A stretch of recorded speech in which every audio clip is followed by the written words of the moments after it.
welcome back, everybody. We're sitting out here today enjoying some sunshine. I have Alan and the Sublimes, Judy and Betty with me today. Guys, appreciate you coming down and spending some time on the beach with us. Thanks for having us, Ian. We're not fully at beach weather yet. Today's opening day, but it's still a little chilly out. But yeah, it was cold this morning. How cold was it? It was so cold, I saw a politician with his hands in his own pockets. So, you know, that's something I've appreciated with you coming down for different open mic nights that I've seen you guys. You have a great stage presence where you're mixing in a little bit of the music, a little bit of the comedy.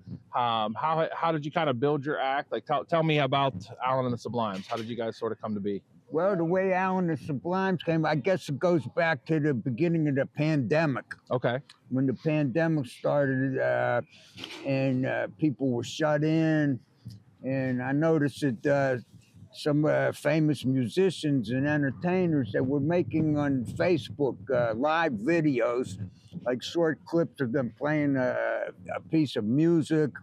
And they would start with a joke or a story, right, and then play a piece of music, and to cheer people up, and also because to fulfill their need to perform, because entertainers couldn't perform. There was everybody was distancing, and right.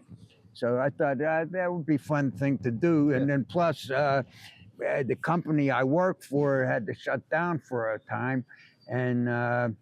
And I always wanted to get back into my piano playing. Classical piano is my first love. Oh, really? Okay. I was learning classical pieces, Mendelssohn and Chopin, and so I started making these Facebook Live videos of me playing classical pieces, and I would tell a story or a joke. Yeah. And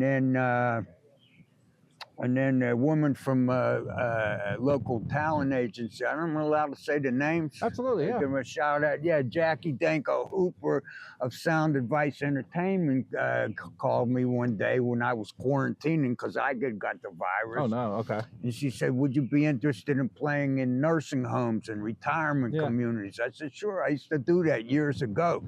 And so she signed me up with the agency, and we started doing some of those gigs and making more videos.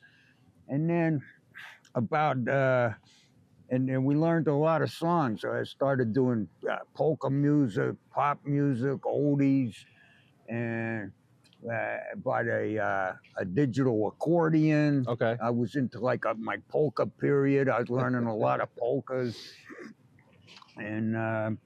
And then so exactly a year ago, I wanted to check out these open mics. There's a lot of open mics exploding all over Pittsburgh, in the greater Pittsburgh area.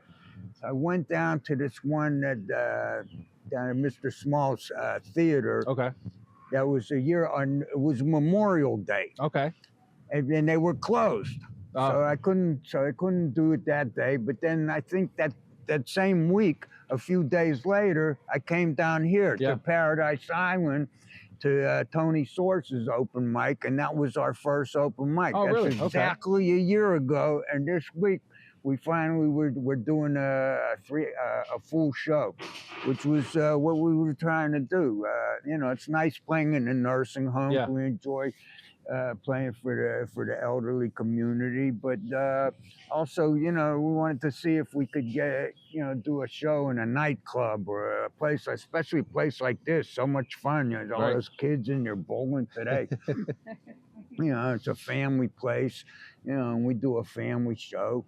And so, so it's exactly a year, and this is a big break. That's awesome. I didn't realize we were the debut. This was it. You right couldn't here. tell. I mean, you guys came in like a polished act. I remember that first night. So it's impressive to know that was your first time kind of putting the show out in front of everybody. So now the accordion to me seems like I can barely walk and talk, but like that to me, just how difficult was that to kind of figure out how to play? And I feel like you're doing 10,000 things at one time with that. It looks like that, but it's not really. It's really a lot simpler than that. Like I already played the piano. Okay. So when I was 16 years old, some people approached me. They said, "Can you play an accordion?" I said, sure, I could play. I always told people I could do whatever, Right. anything. Yeah, I always thought I was Superman. So I said, well, can you play at a wedding a week from today? Oh, wow. I said, sure. So my father had a friend that owned a pawn shop on the north side. Okay. So I go over to the north side, and I say, Mr. Shapiro, do you have an accordion I could maybe borrow? He said, what, you going to play at a Polish wedding? I said, yeah, I'm going to play at a Polish wedding. He said, okay, you take that one over there and then bring it back when you're done. He just let me borrow it. Wow. Yeah. So the right hand is just like a piano. That's on a piano accordion. That's piano. Some accordions just have buttons. Okay. But this is a piano. And then the left hand is rows of buttons, but it's in a systematic pattern. It goes in a circle of fifths. Okay. If you know about music, like there's a hole in the one button, that's middle C. Okay. And then from there you go to G, to D, to A. It skips 5 intervals. Okay. And there's bass notes and major chords, minor chords, dominant 7 chords. So really, if you know the piano, you can figure out the left. Really? It's really easy. Yeah. Okay. So I learned 3 songs on the accordion for this wedding. Yeah. And I played the first song for an hour, and I stood in the center of the floor, and they danced around me in a circle. No way. And then I played the second song for an hour, and they got into it. They loved it. That's awesome. That's awesome. That's how that started. For the humor piece, is that something that you prepare ahead of time, or do you sort of just, do they come to you? You seem like you're very quick with the one-liner, so is that something that you kind of prepare, or does that come off naturally?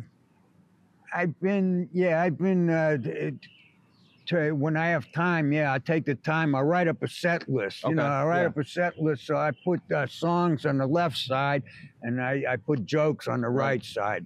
Just like I'll just put the punchline and ad-lib the joke from there. That's awesome. Yeah, and we were talking about this earlier, but one thing I appreciate with your show is, we always are family friendly here, and we've had attempts at comedy in the past, and it's kind of gone down the road of just always dirty or always, and you've done a great job of sort of having that really funny sets without being, unfamily friendly, I guess would be the word. So it's really cool to kind of see that. I think that takes an extra level of talent to be able to have that humor without losing the, approachability of the show as well. Yeah. Also, I'm appalled by some of the vulgarity of these so-called comedians. But also, I learned this from the Marcells, who I used to play with. They were a popular singing group.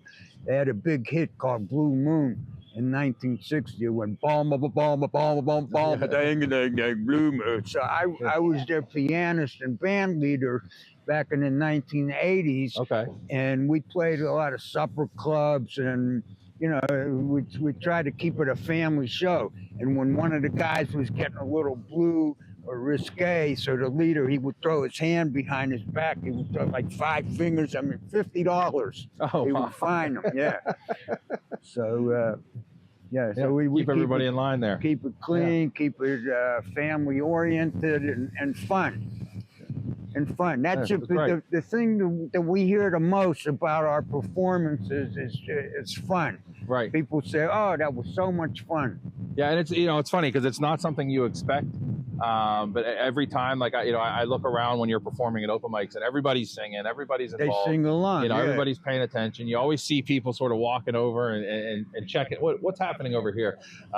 So definitely excited for next Thursday, May 29th. We'll have you guys down here, 7 to 10. Come on down. We promise it'll be a little bit warmer than it is today. We're heading into beach season, but we're very much looking forward to having you guys down here gracing the stage with us, and hopefully the first of many times. Now that I know this was the place of the debut, this was it, right, we're excited to see that. So come down and check out Alan The Sublimes next Thursday, 7 o'clock.